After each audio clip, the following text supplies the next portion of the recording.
అయితే క్షుద్ర పూజలు ఉన్నాయని చెప్పేసి మీరు నమ్ముతున్నారు కదా. సో చేతపడి చేశారు వీళ్ళకు ఈ వ్యక్తికి అని ఎట్లా తెలుస్తుంది మనకి? ఇప్పుడు నేనున్నా, నా పైన చాలామంది ఏడుపు ఉంటుంది, అన్నీ ఉంటాయి. సో ఒకవేళ నాకు చేతపడి జరిగిందని ఎట్లా తెలుసుకోవాలి ఒక వ్యక్తి? నీ మీద నరదృష్టి బాగుంది, నేనే చెప్తున్నా రికార్డెడ్గా. ఓకే. నెగిటివ్ ఫోర్స్ చాలా ఉంది నీ మీద, నువ్వు అంటే పడని వాళ్ళ దృష్టి పడిపోయింది. ఓకే. దానివల్ల ఏమైందంటే నీకు ఉండేటటువంటి ఆరా సీక్వెన్సెస్ ఏదైతే ఉంటుందో, దైవ కళలు అంటాం, ఆ దైవ కళలు కొంత తగ్గిపోవడం వలన నీ వ్యవస్థ కొంత నత్తనడగ నడవచ్చు, ఆరోగ్యపరంగా కొంత చికాకు రావచ్చు, సమ్ చిన్న చిన్న ఏమైనా క్రైసిస్ రావచ్చు. మనలో ఆరా అనేది ఎప్పుడైతే పాజిటివ్ ఉంది, పర్సంటేజ్ పరంగా అన్ని చక్రాస్ లోపల దైవత్వం ఉందంటే ఎవడు మనల్ని ఢీకొనలేడు. ఓకే. అది చేతబడు జరిగిందని చెప్పడానికి గల కారణం అంటే ఎలా గుర్తుపట్టాలంటే, వైజ్ఞానికమైన పరికరాలకు ఆయన సమస్య అందకపోవచ్చు, టెస్టులలో రోగం నిర్ధారణ కాకపోవచ్చు, సో డాక్టర్స్ కూడా ఎంతో ట్రీట్మెంట్ చేసినప్పుడు కూడా అది సఫలం కాకపోవచ్చు, అంటే ఆ ఔషధం యొక్క ప్రభావం శరీరం మీద జరగకపోవచ్చు, ఆయన యొక్క వ్యవస్థలో కూడా కొన్ని అనూహ్యమైన మార్పులు జరగవచ్చు. అప్పుడు మనం పసిగట్టవచ్చు సంథింగ్ ఈజ్ రాంగ్, ఏదో ఉంది, ఈయన మీద ప్రభావం చూపించే నెగిటివిటీ ఏదో ఉంది, ఆ దుష్టశక్తి ఏదో ఆపాదం అయ్యింది. సో నా పైన ఏదైనా ఉందా?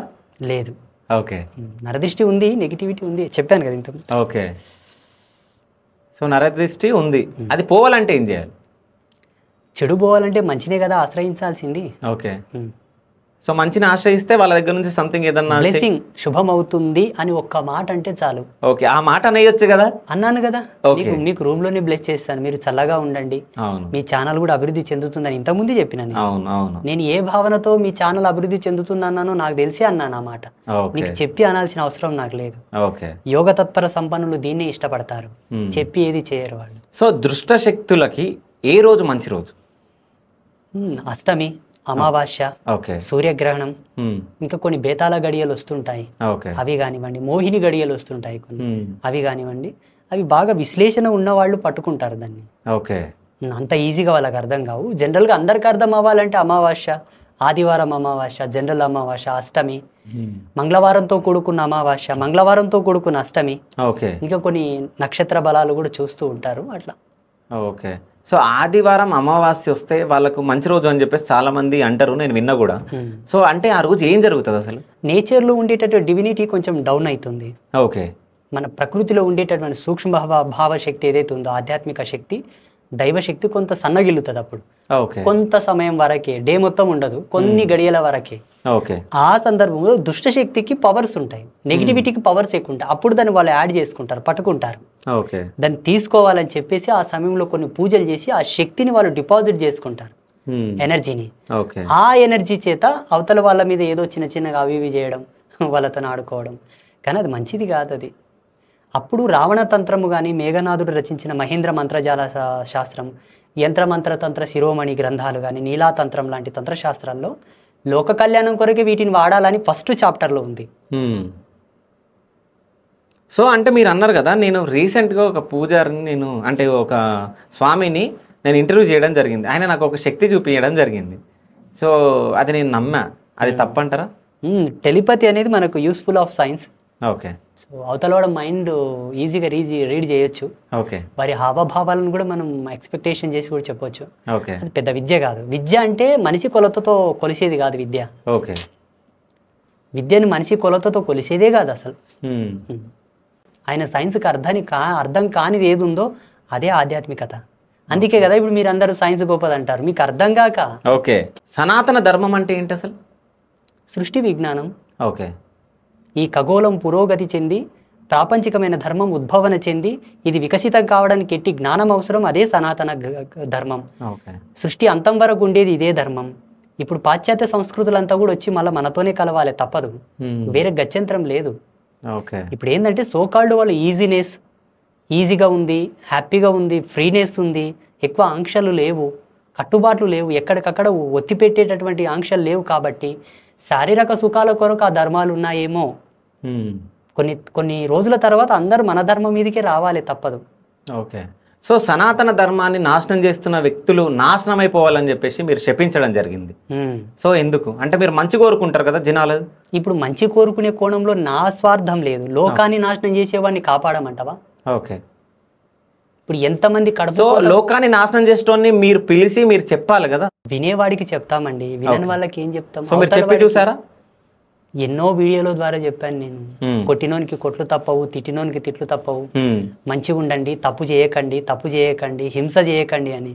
ఇప్పుడు నా వీడియో అందరు చూస్తున్న వాళ్ళు కూడా తప్పే చేస్తున్నారు, ఇంకా వాళ్ళకి హెచ్చరిక చేయలే కదా. ఓకే, ఇప్పటికి వాళ్ళు తప్పు చేస్తారు, మరి ఎందుకు చేయరు? ఓకే, అయితే క్షుద్ర పూజలు ఉన్నాయని చెప్పేసి మీరు నమ్ముతున్నారు కదా. సో చేతపడి చేశారు వీళ్ళకు ఈ వ్యక్తికి అని ఎట్లా తెలుస్తుంది మనకి? ఇప్పుడు నేనున్నా, నా పైన చాలామంది ఏడుపు ఉంటుంది, అన్నీ ఉంటాయి. సో ఒకవేళ నాకు చేతపడి జరిగిందని ఎట్లా తెలుసుకోవాలి ఒక వ్యక్తి? నీ మీద నరదృష్టి బాగుంది, నేనే చెప్తున్నా రికార్డెడ్గా. ఓకే, నెగిటివ్ ఫోర్స్ చాలా ఉంది నీ మీద, నువ్వు అంటే పడని వాళ్ళ దృష్టి పడిపోయింది. దానివల్ల ఏమైందంటే నీకు ఉండేటటువంటి ఆరా సీక్వెన్సెస్ ఏదైతే ఉంటుందో, దైవ కళలు అంటాం, ఆ దైవ కళలు కొంత తగ్గిపోవడం వలన నీ వ్యవస్థ కొంత నత్తనడగ నడవచ్చు, ఆరోగ్యపరంగా కొంత చికాకు రావచ్చు, సమ్ చిన్న ఏమైనా క్రైసిస్ రావచ్చు. మనలో ఆరా అనేది ఎప్పుడైతే పాజిటివ్ ఉంది, పర్సంటేజ్ పరంగా అన్ని చక్రాస్ లోపల దైవత్వం ఉందంటే ఎవడు మనల్ని ఢీకొనలేడు. ఓకే, అది చేతబడు జరిగిందని చెప్పడానికి గల కారణం అంటే ఎలా గుర్తుపట్టాలంటే, వైజ్ఞానికమైన పరికరాలకు ఆయన సమస్య అందకపోవచ్చు, టెస్టులలో రోగం నిర్ధారణ కాకపోవచ్చు, సో డాక్టర్స్ కూడా ఎంతో ట్రీట్మెంట్ చేసినప్పుడు కూడా అది సఫలం కాకపోవచ్చు, అంటే ఆ ఔషధం యొక్క ప్రభావం శరీరం మీద జరగకపోవచ్చు, ఆయన యొక్క వ్యవస్థలో కూడా కొన్ని అనూహ్యమైన మార్పులు జరగవచ్చు. అప్పుడు మనం పసిగట్టవచ్చు, సంథింగ్ ఈజ్ రాంగ్, ఏదో ఉంది, ఈయన మీద ప్రభావం చూపించే నెగిటివిటీ ఏదో ఉంది, ఆ దుష్టశక్తి ఏదో ఆపాదం అయ్యింది. సో నా పైన ఏదైనా ఉందా? లేదు. ఓకే, నరదృష్టి ఉంది, నెగిటివిటీ ఉంది, చెప్పాను కదా ఇంత. ఓకే, సో నరదృష్టి ఉంది, అది పోవాలంటే ఏం చేయాలి? చెడు పోవాలంటే మంచినే కదా ఆశ్రయించాల్సింది.